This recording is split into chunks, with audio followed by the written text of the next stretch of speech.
Advocate Nilesh Ojha यांना मुंबई हायकोर्टाने फटकारले आहे। निलेश ओझा यांनी पत्रकार परिषद घेऊन चुकीची विधानं केली होती, त्यामुळे कोर्टाने त्यांना फटकारलं असून त्यांच्यावर थेट कारवाईचे आदेश दिले आहेत। त्यामुळे वकील निलेश ओझा चांगलेच गोत्यात आले आहेत।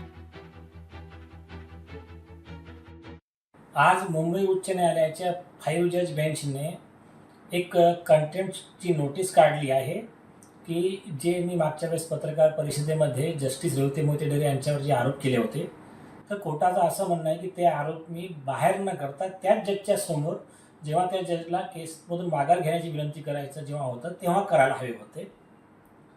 हे जे मुंबई उच्च न्यायालयाचे जे आदेश आहे ते सर्वोच्च न्यायालयाच्या संविधान पीठाचे जे आदेश आहे सुब्रमण्यम स्वामी वर्सेस अरुण शौरीचे त्याच्या अगेन्स्ट आहे।